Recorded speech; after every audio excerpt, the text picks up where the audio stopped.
హెబ్రీలకు రాసిన పత్రిక 11వ అధ్యాయము 24, 25, 26 వచనాలు కలిసి ఉన్నాయి. చూడండి, హెబ్రీ 11, 24, 25, 26 వచనాలు. మోషే పెద్దవాడైనప్పుడు విశ్వాసమును బట్టి ఐగుప్తు ధనము కంటే క్రీస్తు విషయమైన నింద గొప్ప భాగ్యమని ఎంచుకొని అల్పకాలం పాపభోగం అనుభవించుట కంటే దేవుని ప్రజలతో శ్రమ అనుభవించటం మేలను యోచించి ఫరో కుమార్తె యొక్క కుమారుడని అనిపించుకుంటూ ఒప్పుకొనలేదు. ఏలయనగా అతడు ప్రతిఫలంగా కలగబో బహుమానమందు దృష్టి ఉంచెను. ఈ వచనంలో ఒప్పుకొనలేదు అని చెప్పి వ్రాయబడ్డట్లుగా మనం చూస్తూ ఉంటున్నాం. ఇక్కడ మోషేను గురించి రాయబడింది. మోషే ఫరో కుమార్తె యొక్క కుమారుడను అని అనిపించుకోవడానికి ఒప్పుకోలేదు. దేనికి ఒప్పుకోలేదు? మోషే ఫరో కుమార్తె యొక్క కుమారుడు అని అనిపించుకోవడానికి ఒప్పుకోలేదు. చూడండి, ఫరో అంటే గొప్ప వ్యక్తి, ఒక రాజు. ఆ దినాల్లో ఐగుప్తు దేశం అనేది ఎంతో గొప్ప దేశం. అలాంటి గొప్ప దేశానికి ఫరో రాజు, ఫరో కుమార్తె యొక్క కుమారుడు అని పిలువబడ్డం అనేది గొప్ప హోదా.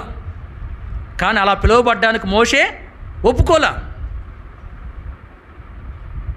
తాను ఫరో కుమార్తె యొక్క కుమారుణ్ణి అనిపించుకోవడానికి ఒప్పుకోలేదు.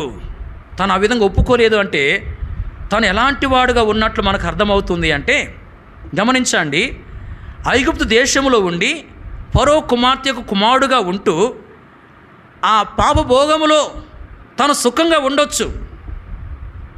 కానీ దానికంటే దేవుని ప్రజలతో శ్రమ అనుభవించడం మేలని యోచించి ఏం చేశాడంటే ఆ సుఖాన్ని వదిలిపెట్టేసి దేవుని ప్రజల మధ్యలోకి వచ్చి శ్రమను పొందినటువంటి వాడుగా ఉన్నాడు. యేసు ప్రభు యొక్క జీవితాన్ని మనం గమనించినట్లయితే, యేసు ప్రభు వారు పరలోకములో దూతల చేత ఆరాధించబడుతున్నటువంటి యేసు క్రీస్తు ప్రభు వారు ఆ ఘనతంతా వదులుకొని ఈ లోకానికి వచ్చాడు.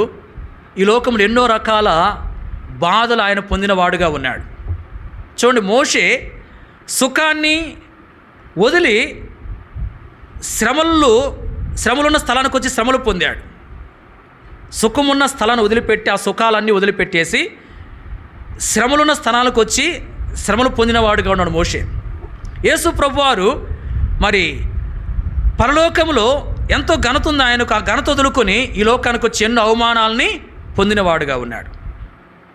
ఇప్పుడు చూడండి, యేసు ప్రభు విషయంలో తండ్రి అయిన దేవునికి ఎప్పుడు సంతోషం కలిగింది అంటే, యేసు ప్రభు వారు పరలోకంలో ఆయనకున్న ఘనత వదులుకొని ఈ లోకానికి వచ్చి పాపుల కొరకై ఆయన బలిగా అర్పించబడ్డప్పుడు యేసు ప్రభుని బట్టి తండ్రి అయిన దేవునికి సంతోషం కలిగింది. యేసు ప్రభు ఈ లోకానికి రాకుండా, పాపుల కొరకే ప్రాణం పెట్టకుండా పరలోకంలోనే ఉండి అలాగే ఘనతను పొందుతూ ఉన్నట్లయితే తండ్రి అయిన దేవునికి యేసు ప్రభుని బట్టి సంతోషం ఉండేదా? చెప్పండి, సంతోషం ఉండేది కాదు. చూడండి, తండ్రికి సంతోషాన్ని కలగజేయడానికి యేసు ప్రభు ఏం చేశాడు? తన ఘనత వదులుకున్నాడు, అవమానాలు భరించాడు. అలాగే మోషే విషయంలో కూడా మోషే ఐగుప్తులోనే ఉండి ఆ పాపాన్ని అనుభవిస్తూ ఆ పాపములో సుఖంగా ఉంటే అతని బట్టి దేవునికి ఏముండదు? సంతోషం ఉండదు. అతని బట్టి దేవునికి సంతోషం లేదు.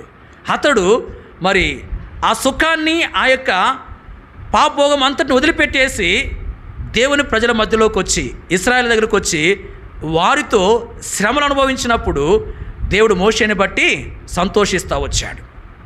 అంటే ఇక్కడ ఫరో కుమార్తె యొక్క కుమారుణ్ణి అనిపించుకోవడానికి తను ఒప్పుకోలేదు. ఐగుప్తును వదిలిపెట్టేసి ఇశ్రాయేలు దగ్గరకు వచ్చి ఎన్నో శ్రమలు పొందుతూ వచ్చాడు మోషే. ఇదంతా దేని కొరకు చేశాడంటే దేవునికి సంతోషం కలగజేయాలనే ఉద్దేశంతో. నేను ఐగుప్తులో ఉంటే నన్ను బట్టి దేవునికి సంతోషం ఉండదు. ఫరో కుమార్తె యొక్క కుమారునిగా నేను ఉంటే నన్ను బట్టి దేవునికి సంతోషం ఉండదు. నేను దేవుని ప్రజలతో శ్రమలు అనుభవిస్తే నన్ను బట్టి దేవుడు సంతోషిస్తాడు అనే ఉద్దేశంతో అలా అనిపించుకోవడానికి ఫరో కుమార్తె యొక్క కుమారుని అనిపించుకొని ఒప్పుకొనక ఐగుప్తుని విడిచిపెట్టి దేవుని ప్రజల మధ్యలోకి వచ్చి శ్రమలు పొందుతూ వచ్చాడు. అంటే ఇక్కడ మోషే దేవునికి సంతోషాన్ని కలిగించే వ్యక్తిగా ఉన్నాడు. తాను ఫరో కుమార్తె కుమారుని అనిపించుకోవడానికి ఒప్పుకోలేదు అంటే తాను దేవునికి సంతోషాన్ని కలిగించిన వాడుగా ఉన్నాడు. ప్రియులారా, మన జీవితంలో కూడా దేవునికి సంతోషం కలగజేయాలి. మన జీవితంలో దేవునికి సంతోషం కలిగే రీతిలో మనం కొనసాగాలి. కాబట్టి మన ద్వారా దేవునికి సంతోషం కలుగుతుందా? ఒకసారి ఆలోచన చేసుకోవాలి. మనము మాట్లాడే మాటలను బట్టి, మనం ప్రవర్తించే ప్రవర్తన బట్టి, మన జీవిత విధానం అంతటి ద్వారా దేవుడు సంతోషిస్తున్నాడా, లేక ఏమైనా మనల్ని బట్టి దేవుడు బాధపడుతున్నాడా? ఒకసారి ఆలోచన చేసుకోవాలి. చాలాసార్లు దేవునికి బాధ కలిగించే విధానంలో మనం కొనసాగుతున్నాం, కానీ దేవుణ్ణి సంతోషపెట్టే వారంగా మనం ఉండడం లేదు. కాబట్టి ఎక్కడెక్కడ దేవునికి మనం బాధ కలిగించే వారంగా ఉంటున్నామో, మరి ప్రభు సన్నిధిలో క్షమాపణ కోరుకుని అలాంటి స్థితిని వదిలిపెట్టేసి దేవునికి సంతోషం కలిగే రీతిలో మనము ముందుకు సాగే వారముగా ఉండాలి. ప్రియులారా, మన జీవితంలో దేవుని సంతోషపెట్టే వారంగా సిద్ధపడాలని వాక్యం మనకు హెచ్చరిక చేస్తూ ఉంది.